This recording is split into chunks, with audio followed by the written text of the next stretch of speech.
Hello दोस्तों, ये 12th MP board की त्रैमासिक परीक्षा आने वाली है। इसमें अर्थशास्त्र में अपन देखेंगे मोस्ट इम्पोर्टेंट क्वेश्चन त्रैमासिक के लिए। तो 2 अंक के प्रश्न देखते हैं पहले। तो व्यष्टि अर्थशास्त्र से क्या आशय है? पहला प्रश्न है। दूसरा है व्यष्टि अर्थशास्त्र की कोई एक परिभाषा लिखिए। तीसरा प्रश्न देखते हैं। उत्पादन संभावना वक्र क्या है? चौथा है उत्पत्ति ह्रास नियम की परिभाषा लिखिए। पांचवा सीमांत लागत और औसत लागत में अंतर लिखिए। छठा है उच्चतम निर्धारित कीमत किसे कहते हैं? सातवां संतुलन कीमत का अर्थ लिखिए। आठवां बाजार संतुलन से क्या आशय है? नवा कीमत सीमा में मांग आदि की समस्या क्यों उत्पन्न होती है? 10वां बजट रेखा क्या है? 11वां पूरक वस्तु किसे कहते हैं? 12वां मांग का नियम क्या है? 13वां उपभोक्ता संतुलन का अर्थ बताइए। 14वां उत्पादन लागत से क्या आशय है? 15वां सीमांत लागत से क्या तात्पर्य है? 16वां व्यष्टि अर्थशास्त्र की परिभाषा विशेषता लिखिए। 17वां बाजार अर्थव्यवस्था किसे कहते हैं? 18वां मांग का नियम लिखिए। 19वां मांग की कीमत लोच से आप क्या समझते हैं? 20वां औसत उत्पादन किसे कहते हैं? 21वां कुल परिवर्तित लागत एवं कुल स्थिर लागत में अंतर लिखिए। 22वां हम कब कहते हैं कि बाजार में किसी वस्तु के लिए अधिमांग है? 23वां कीमत सीमा क्या है? 24वां अदृश्य हाथ किसे कहते हैं? 25वां लाभ किसे कहते हैं?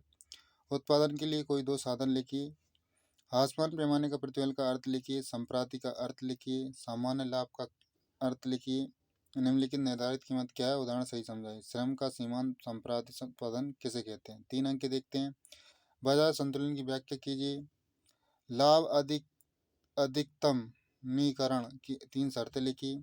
तीसरा है मांग के नियम का महत्व समझाइए। चौथा मांग को निर्धारित करने वाले घटकों को समझाइए। पांचवा पूर्ति को प्रभावित करने वाले विभिन्न तत्वों को वर्णन कीजिए। छठा एक पूर्ण प्रतिस्पर्धी बाजार की क्या विशेषता है? सातवां अर्थव्यवस्था की केंद्रीय समस्या क्या है? सकारात्मक आर्थिक विश्लेषण क्या से?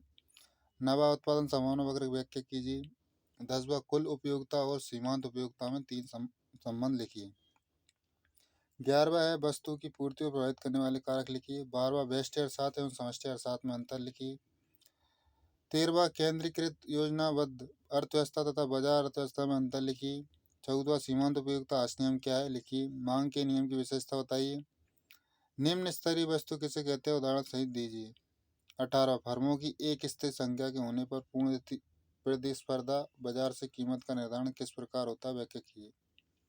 4 अंक देख ले। मांग के नियम को अपवादों में समझाइए। मांग की लोच के प्रकारों का वर्णन कीजिए। तीसरा है मांग की लोच को प्रभावित या निर्धारित करने वाले तत्वों की विवेचना कीजिए। चौथा है उपयोगिता की विशेषता लिखिए। कुल उत्पादन, सीमांत उत्पादन तथा औसत उत्पादन में संबंध स्पष्ट कीजिए। छठा है स्थिर तथा परिवर्तनशील लागतों में अंतर कीजिए। सातवां है लागत वक्र यू आकृति क्यों होते हैं? आठवां है उत्पादन बलन की अवधारणाओं को समझाइए। नवा है पूर्णता लोचदार मांग एवं पूर्णता बेलोचदार मांग में संक्षिप्त में समझाइए। 10वां है स्थापन वस्तु एवं पूरक वस्तु में अंतर लिखिए। 11वां अनादिमान वक्र तटस्थ वक्रों की प्रमुख विशेषता लिखिए।